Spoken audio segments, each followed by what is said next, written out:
The stars above New Bizan were beautiful that night. Millions of people lived on this colony world, far from Earth, but still carrying the spirit of their homeland. Children played in parks. Families ate dinner together. Workers finished their shifts and walked home through clean streets. Nobody knew that death was coming. Admiral Taiho stood on the bridge of his defense station, drinking coffee and watching the peaceful planet below. He had served in the Earth fleet for 30 years before taking this quiet post. His wife Yuri and their 2 daughters lived in the capital city. He planned to visit them tomorrow for his youngest daughter's birthday. She was turning 7. The alarm changed everything. Red lights flashed across every screen. Taiho dropped his coffee cup. It shattered on the floor, but he did not notice. His eyes were fixed on the sensor display. Hundreds of ships were dropping out of faster-than-light travel. They were not human ships. They were Valori. The Valori Dominion was one of the oldest empires in the galaxy. Their reptilian species had conquered dozens of worlds over thousands of years. They looked down on younger races, especially humans. Humanity had joined the Galactic Council only 40 years ago. To the Valori, humans were nothing but insects. Taiho opened a communication channel with shaking hands. Valori Fleet. This is Admiral Taiho of the New Bizan Colonial Defense Force. You have entered human space without permission. Please state your intentions. The response came from High Commander Velthos himself. His scaled face filled the screen, yellow eyes gleaming with cruel amusement. Human, your intentions do not matter. Your permissions do not matter. This world now belongs to the Valori Dominion. You have 1 hour to evacuate your military personnel. The civilian population will remain as our new labor force. Taiho felt ice in his chest. This is an act of war. The Galactic Council will not allow this. Velthus laughed. It was an ugly sound, like stones grinding together. The Council does not care about humans. You are the youngest and weakest member. Nobody will fight for you. Nobody will even remember you. The communication ended. Taiho immediately sent a distress signal to Earth. He knew his small defense fleet could not stop the Valori Armada. But he had to try. He had to give the civilians time to reach the emergency shelters. He had to protect his family. His ships launched to meet the enemy. It was not a battle. It was a slaughter. The Valori weapons tore through human vessels like paper. Taiho watched his crews die one by one on his tactical display. Each dot of light that vanished was a ship full of brave men and women. When his own station took a direct hit, Taiho was thrown across the bridge. Blood ran down his face from a cut on his forehead. Alarm screamed. Fires burned. Through the smoke, he crawled to the communication panel. He had to send one last message. Earth Command. This is Admiral Taiho. New Bizan is lost. The Valori have attacked without warning. They are beginning orbital bombardment. Civilian casualties will be total. Tell my wife. Tell my daughters. The transmission cut off as another explosion ripped through the station. On Earth, Fleet Admiral Yuna received the message in the command center. She was a small woman with gray hair and cold eyes. She had seen many terrible things in her long career, but nothing like this. The tactical data showed the Valori ships firing on cities, hospitals, schools. They were not trying to conquer New Bizan. They were trying to erase it. Within 6 hours, 2.3 million humans were dead. Yuna called for an emergency session of the Galactic Council. Representatives from all 12 member species gathered in the great chamber on the neutral world of Nexus Prime. Yuna stood before them, presenting evidence of the massacre. Her voice was steady, but her hands trembled with rage. "We demand justice," she said. "We demand the Council act against this unprovoked attack on a peaceful colony." The representatives whispered among themselves. Elder Crothus of the Manthuri Collective spoke first. His insect-like body shifted uncomfortably. This is a regrettable incident, but the Council's policy is clear. We do not interfere in minor territorial disputes. Minor? Yuna's voice cracked. 2 million civilians are dead. Children are dead. The Valori ambassador rose from his seat. His name was Sethric, and he smiled as he spoke. Humanity should accept reality. You are weak. You have no allies. The smart choice is to become a vassal species under Valori protection. We will be generous masters. Laughter rippled through the chamber. Not all species laughed, but enough did. Enough to show Yuna the truth. The galaxy did not see humans as equals. They saw them as prey. Yuna looked at each representative in turn. She memorized their faces. The ones who laughed. The ones who looked away. The ones who simply did not care about millions of dead humans. Very well, she said quietly. We understand now. She walked out of the chamber without another word. In her ship, she opened a secure channel to Earth Command. Her message was simple. Wake the sleepers.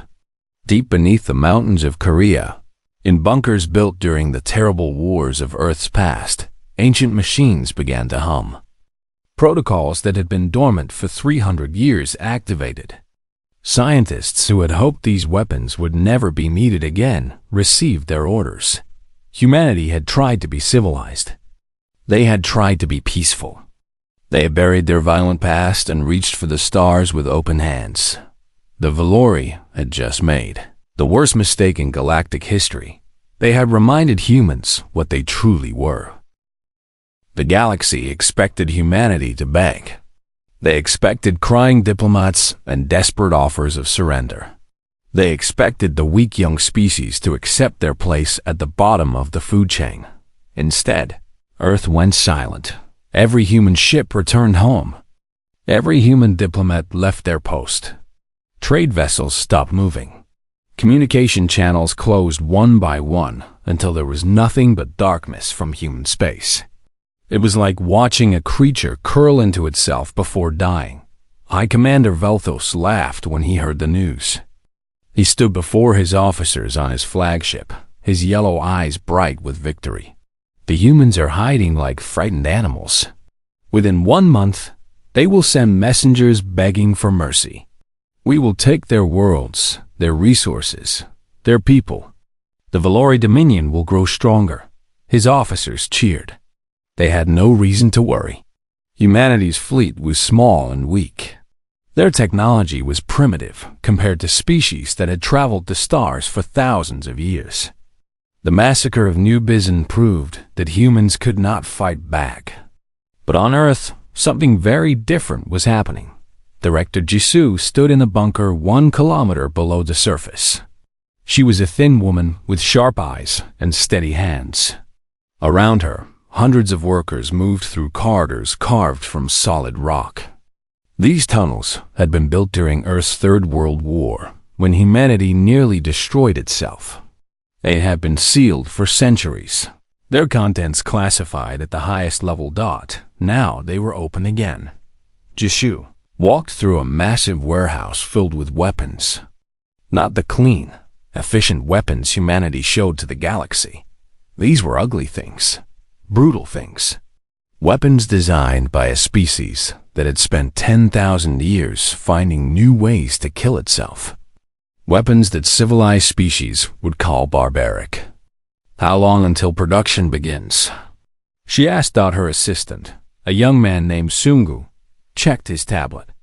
The factory's already running. We can have the first batch ready in 3 weeks.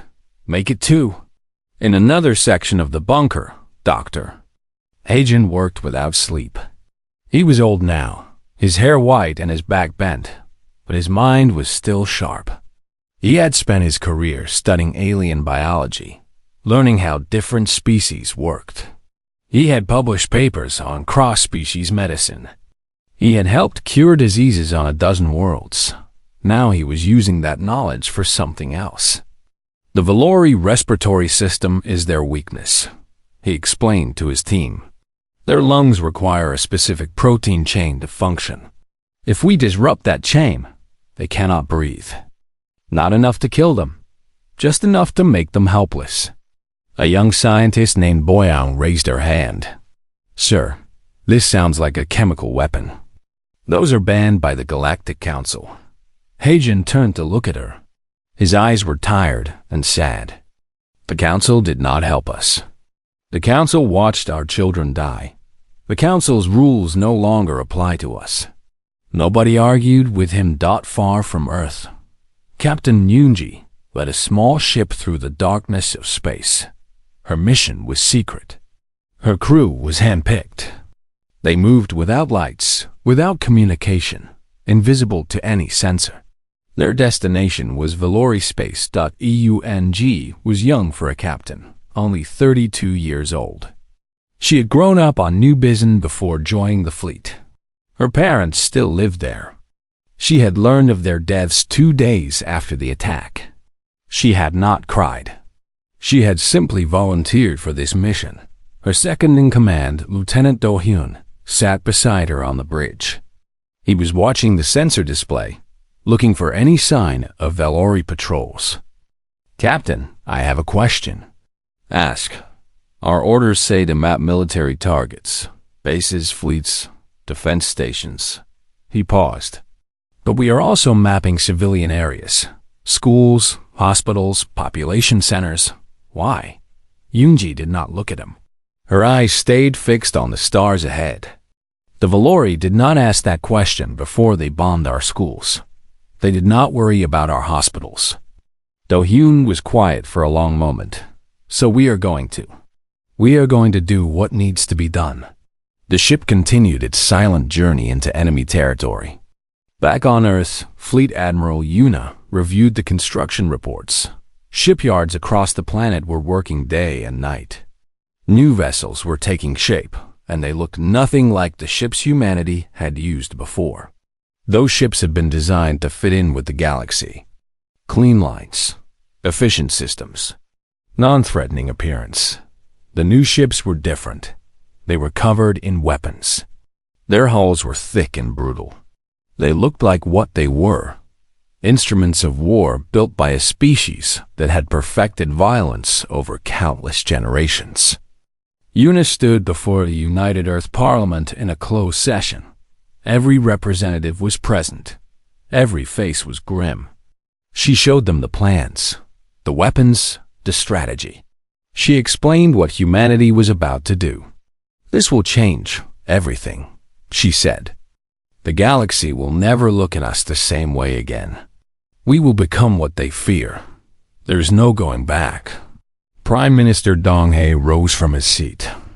He was an old man who had spent his life working for peace. His voice was heavy when he spoke. My grandson was on New Bizen. He was 4 years old. He sat down. The vote was unanimous. 60 days after the massacre, the preparations were complete. The fleet was ready. The weapons were loaded. The soldiers had said goodbye to their families. Admiral Yuna stood on the bridge of her flagship, the newly built Dokdo. Around her, thousands of ships waited in formation. Each one carried crews who had lost, someone on New Bizen. Each one was ready to die for revenge. She opened a channel to the entire fleet. Today, we stop being prey. Today, we remind the galaxy why Earth was once called the most dangerous planet in existence. Today, we teach the Valori the true cost of their cruelty. The fleet jumped to faster than light speed. The storm was coming. Station Kethra was a peaceful place.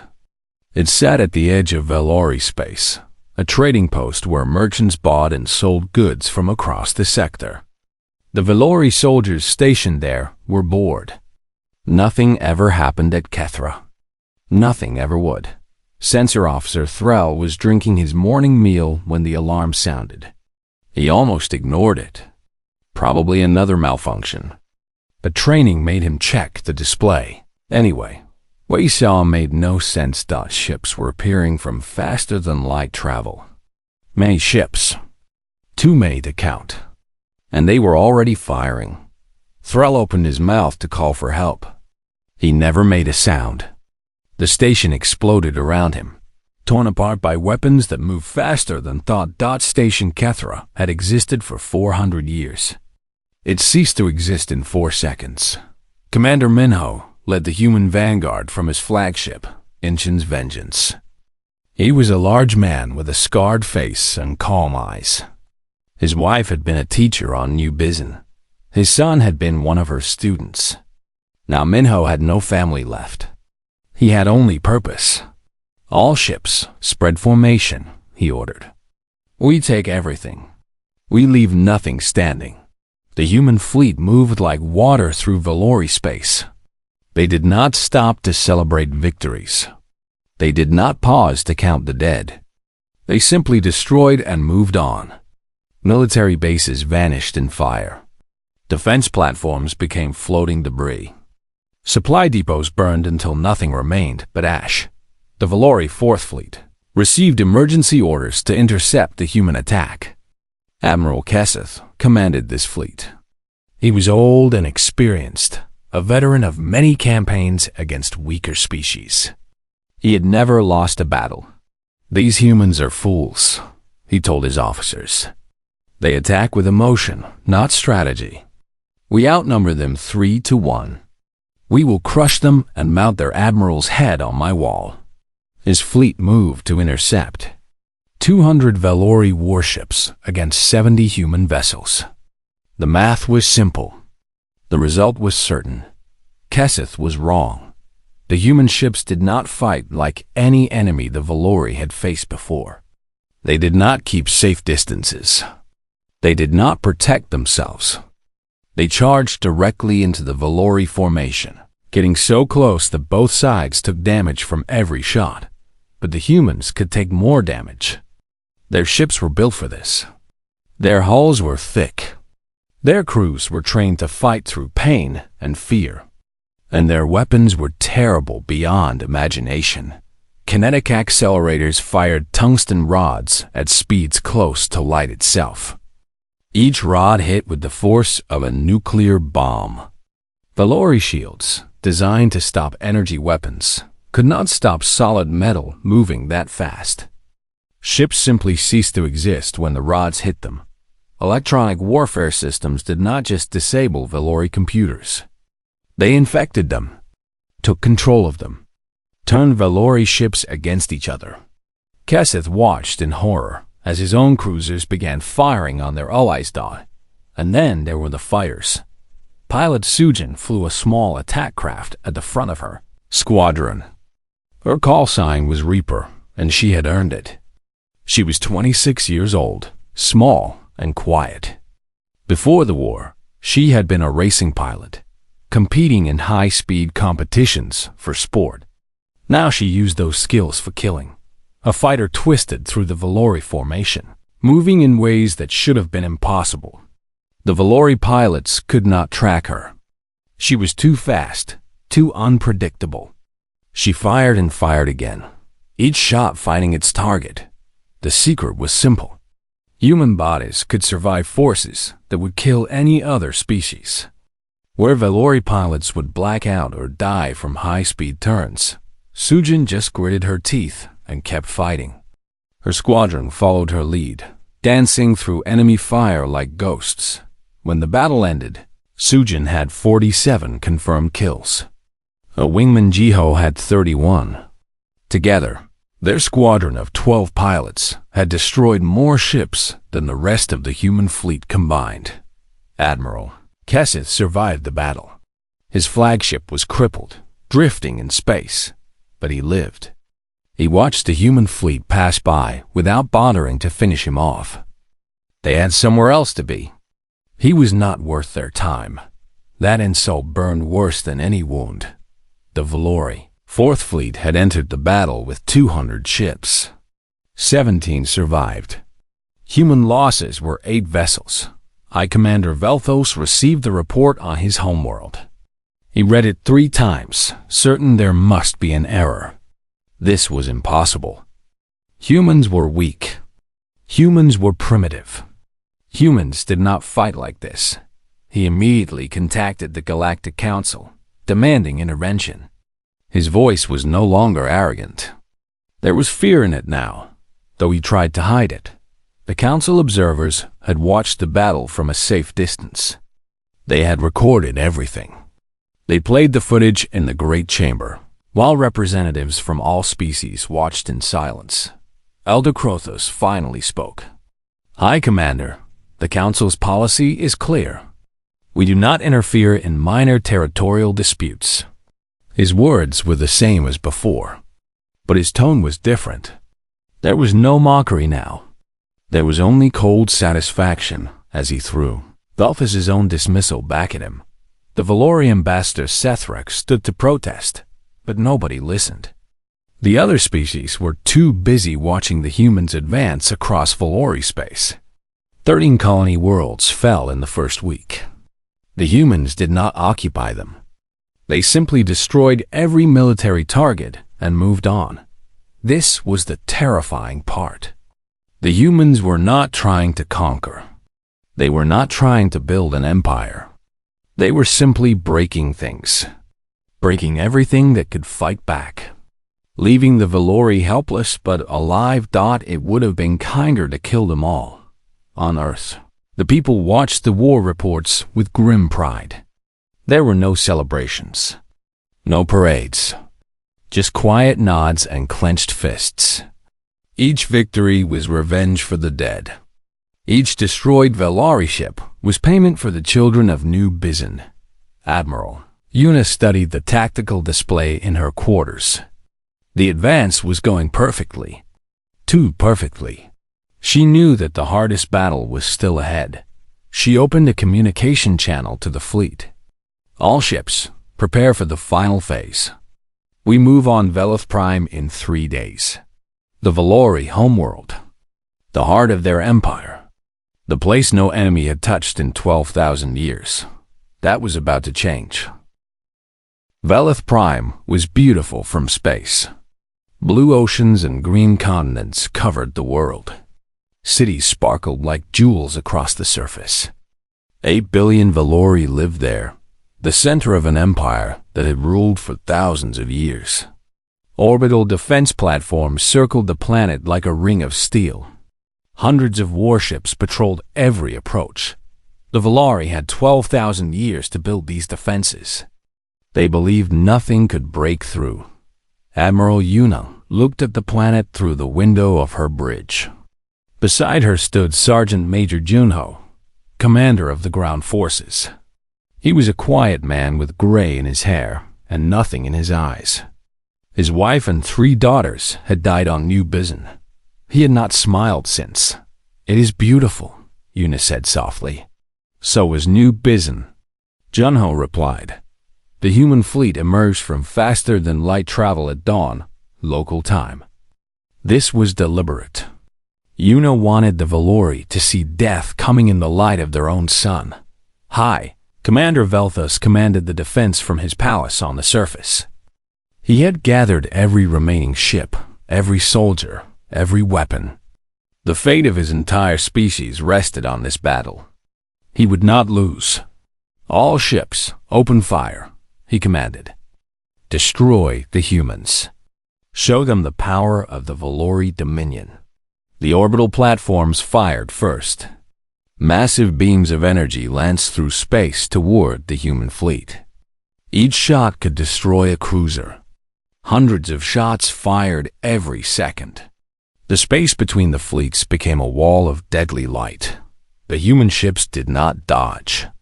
They did not retreat. They flew directly into the fire, absorbing hit after hit. Ships exploded. Crews died. But the fleet kept coming. This was the part the Valori could not understand. They valued their lives. They valued survival. They could not comprehend an enemy that simply did not care about dying. For every human ship destroyed, 2 more took its place. For every crew that died, another was ready to continue the mission. The humans had come here knowing many of them would not return. They had accepted this. They had chosen this, Yuna watched her ships fall and felt each loss like a wound in her heart. But she did not stop. She could not stop. The debt of New Bizen demanded payment. "All ships, accelerate to ramming speed," she ordered. "We break through or we die trying." The human fleet surged forward. They smashed into the Valori defensive line like a hammer hitting glass. Orbital platforms designed to kill ships from a distance could not handle enemies that flew directly into them. Human vessels rammed Valori stations, destroying both in massive explosions. Commander Minho led the assault on the largest defense platform. His ship, Inchin's Vengeance, was badly damaged. Half his crew was dead. Fire burned through the corridors. But he kept fighting. "Navigator, collision course," he ordered calmly. "All hands, prepare for impact." His ship drove through the Valori shields and buried itself in the platform's hull. The explosion could be seen from the planet's surface. Minho died instantly, along with everyone aboard. But the platform died with him. A gap opened in the Valori defenses. The human fleet poured through. Now, Dr. Hajun's weapon came into play. Dozens of small pods launched from the human ships, falling toward the planet like seeds from a tree. They entered the atmosphere and burst open, releasing a fine mist that spread on the wind. The effect was not immediate. The Valori soldiers kept fighting. The ground defenses kept firing. Then, one by one, they began to collapse. The mist contained the compound Hajun had designed. It attacked the protein chains in Valori lungs, making it impossible to breathe normally. Not enough to kill. Just enough to disable.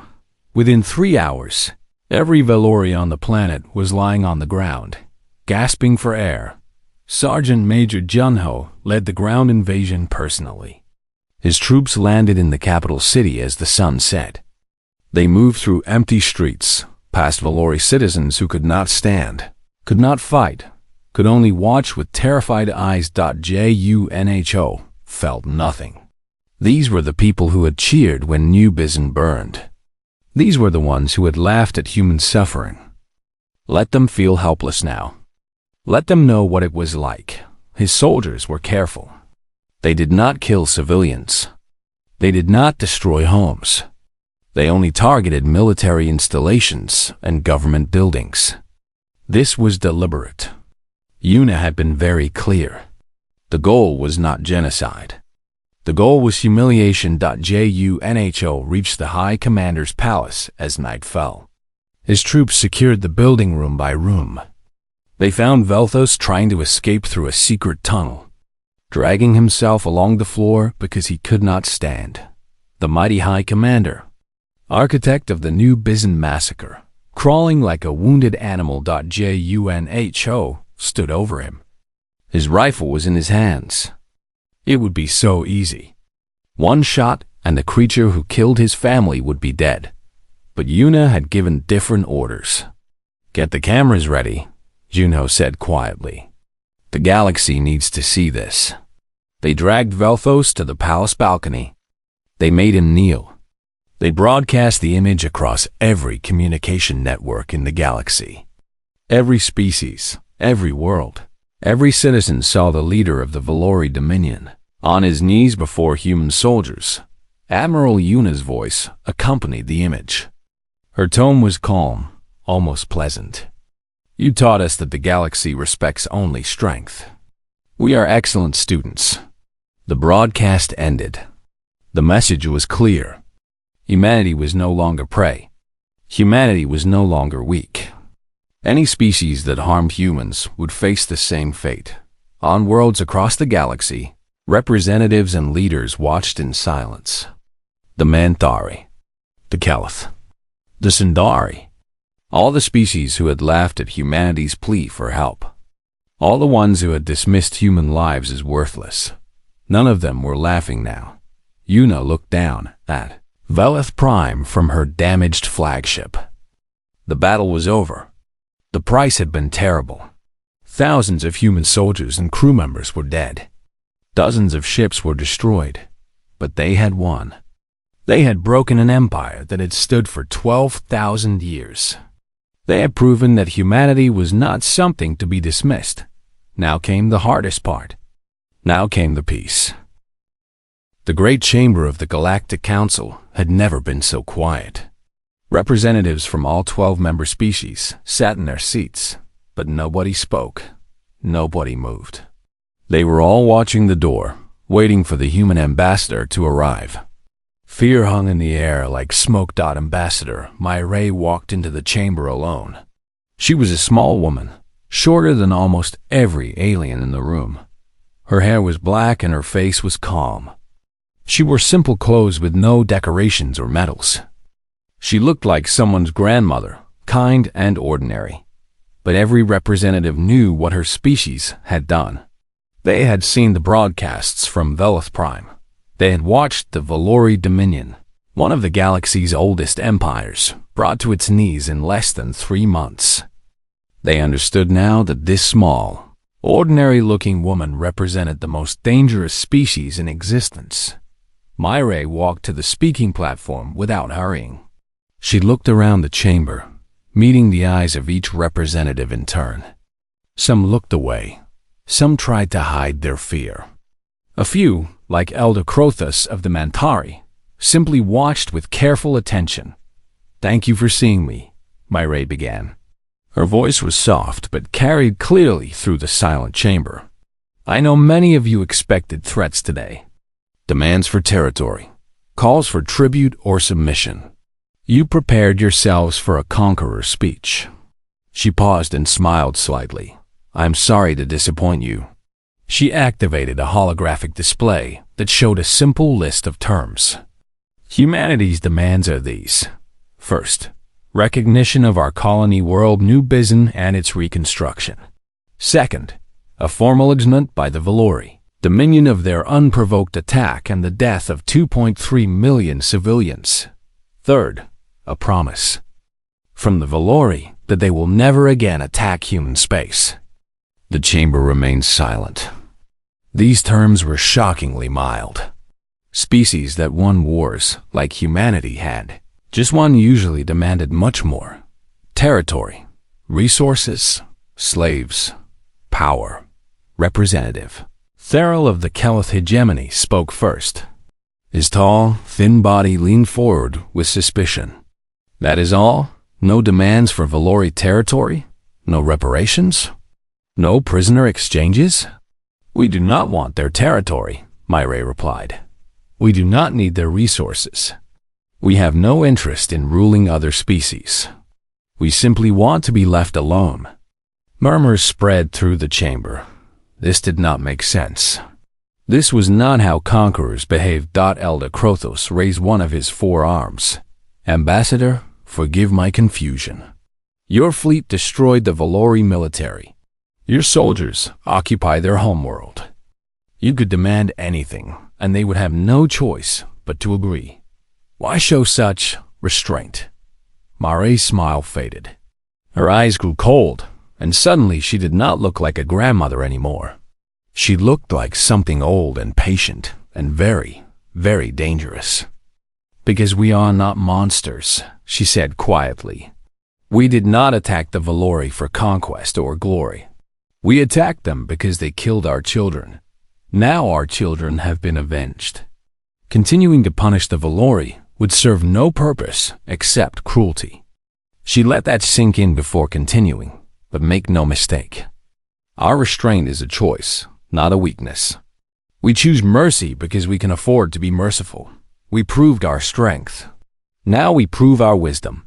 She turned to face the Valori delegation directly. High Commander Velthus was not present, of course. He was still a prisoner on his own homeworld. A lesser official named Desek represented the Broken Empire. He could not meet Murray's eyes. "The Valori will accept our terms," Myray said. It was not a question. "And they will remember what happens to those who harm humanity." Desek nodded quickly, desperately. Yes, we accept. We accept everything." Myray turned back to the full council. "Now I have a message for all of you. Not as a demand. Not as a threat.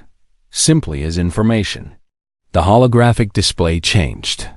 It showed the current position of human fleets across the galaxy, not attacking anyone, not threatening any territory, just present, watching, ready. For 40 years, we tried to be good members of this council. We followed your rules. We respected your customs. We believed that civilization meant something. Her voice grew harder. New Bizan taught us otherwise. When our people were dying, when our children were burning, we called for help. We called for justice. The council's response was to call our genocide a minor territorial dispute. Crothus shifted uncomfortably in his seat. Those have been his exact words. So we will no longer be peaceful, Myre continued. We will no longer be trusting. We will maintain our fleets. We will watch our borders. And we will make you all a promise. She raised her hand, and her voice rang through the chamber like a bell. Any species that harms a human, anywhere in this galaxy, will face the full consequences of that choice. Not measured response, not proportional retaliation. Complete and total devastation of their military capability. We will break your fleets. We will occupy your worlds. We will make you kneel. The silence was absolute. Elder Crothos finally spoke, his voice strained. This is not how civilized species behave, Myre laughed. It was not a happy sound. We are not a civilized species, Elder. We are humans. We spent 10,000 years killing each other before we ever reached the stars. We have within us a capacity for violence that you cannot imagine. We built weapons that could end all life on our world. We used them on ourselves. We survived. She pointed at the Valori delegation. You dug up what we buried. You reminded us what we are capable of. That is your gift to the galaxy. The session ended without further discussion. There was nothing more to say. Over the following weeks, the Galactic Council quietly changed their policies. Attacks on member species' civilian populations became grounds for collective response. The non-interference policy was revised. Species began treating each other with more caution. Nobody said it was because of humanity. Nobody had to. 6 months later, on the rebuilt colony of New Bizan, Admiral Una stood before a memorial. It was a simple wall of black stone, with 2.3 million names carved into its surface. Flowers and photographs covered the ground around it. Candles burned despite the wind. Sergeant Major Junho stood beside her. He held a small photograph of his wife and daughters. His eyes were wet, but his face was calm. Do you think it was worth it? He asked. Everything we did.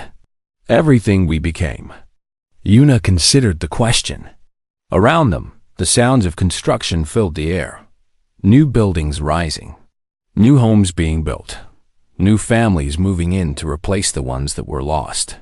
Life continuing despite everything. Ask me in 100 years, she replied. When our grandchildren grow up in a galaxy that finally learned to leave us alone. High above them, human patrol ships move through the sky, watching, protecting. Ready. The galaxy had learned an important lesson. Humans were small. Humans were young. Humans seemed weak and peaceful and kind. But the galaxy would never forget what happened when someone hurt their children. The galaxy would never forget the silence in the council chamber when humanity showed its true face. And the galaxy would never ever make the same mistake again.